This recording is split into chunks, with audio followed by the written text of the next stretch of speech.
Someone, honestly, please explain to me how my jet lag is getting worse. So day one, like night one, like landed, stayed up with my auntie and like caught up and stuff because I've not seen her properly in a good couple of years. And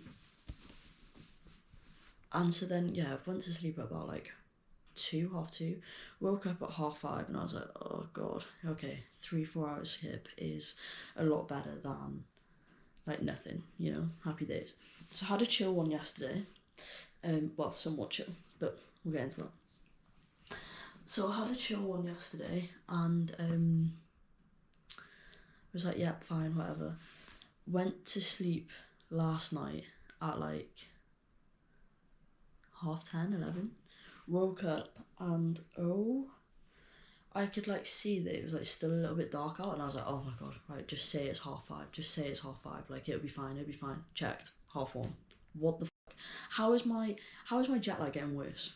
Someone explain that to me. Doesn't make sense. And then yesterday as well, tried sorting out my TFN and my Medicare, stuff like that. Beyond stressful, doing that online by myself. I don't know if I was being dull or what, but not it.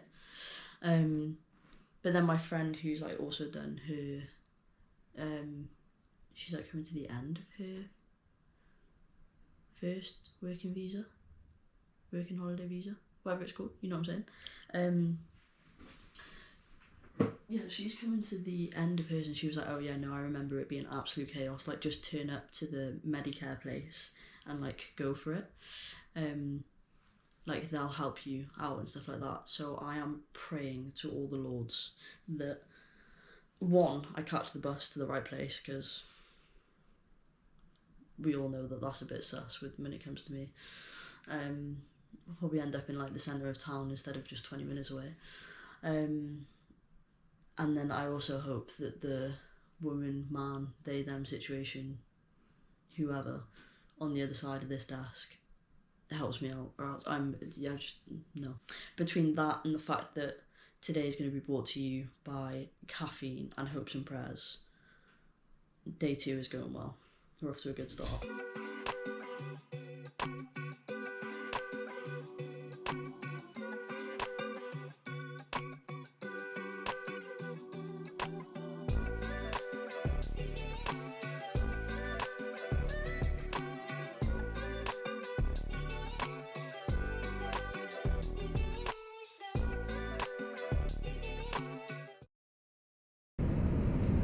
So the storms have like somewhat passed. I'm pretty sure we're in for another big one like later in the week. But basically I've like, my friend's working in Pack Fair here at Gold Coast, and so I just like hitched a ride with her and stuff, and then hopefully, fingers crossed, I'll actually be able to go and surf. The surf's looking fucking good, to be fair. Although that doesn't look too promising, but fingers crossed. But you know, I'm gonna try and get in the water at some point. It's gonna be weird not wearing a wetsuit. I feel like a wetsuit very much keeps me floating. But yeah, fingers crossed that storm passes pretty quick and I can still get out there. Fingers crossed.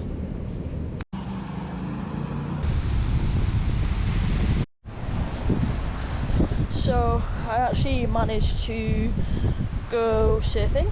I hired it from a place actually in Surfers Paradise, so that was pretty cool.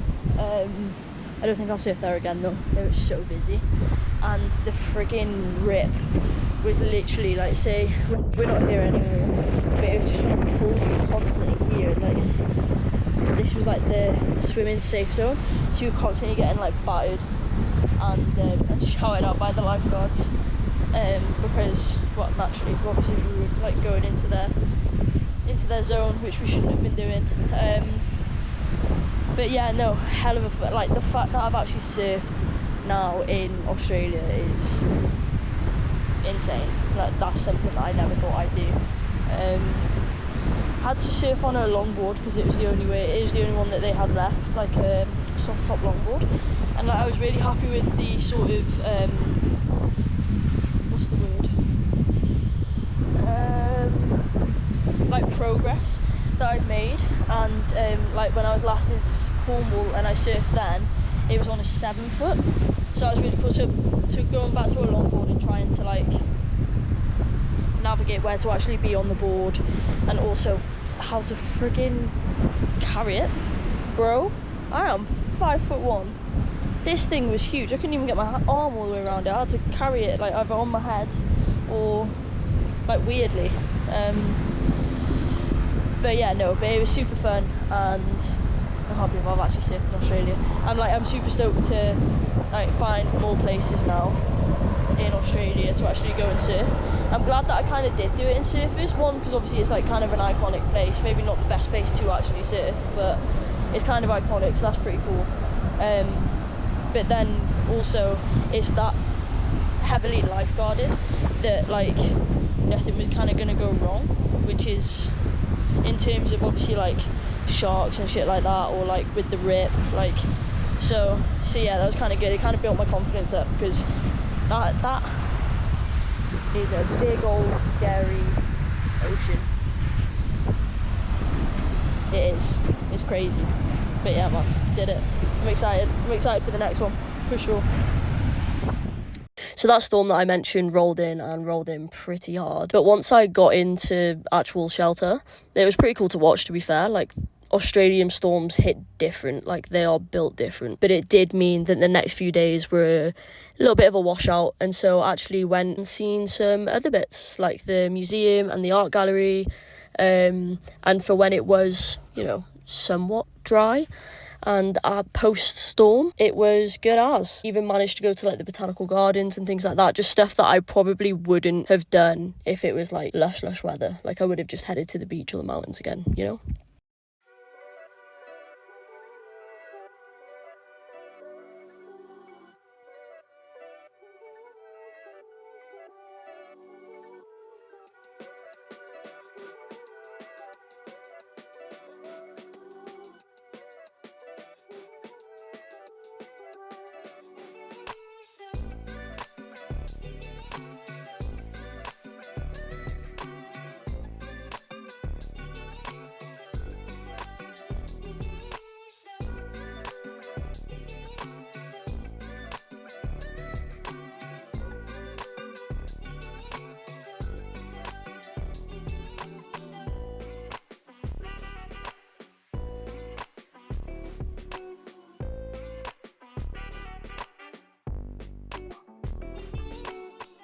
So I think I found my favourite place to date. Like, 3rd time in Brisbane, 2nd time in Gold Coast, I think. I've seen a lot of fair few places, but I think this is my favourite for sure. I've been walking about an hour from Gold Coast. I hitched another lift. So there's like the classic Gold Coast, and there's like surfers and stuff.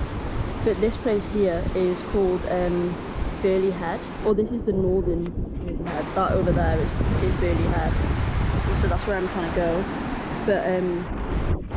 but yeah, I've just gone on this little boardwalk here. It's insane. I love it. People were literally, as I was walking past it at probably about like 9 o'clock, people were literally just packing up their surfboards and about to go on with their day. And if that isn't the dream, I don't know what is. But yeah, it's insane.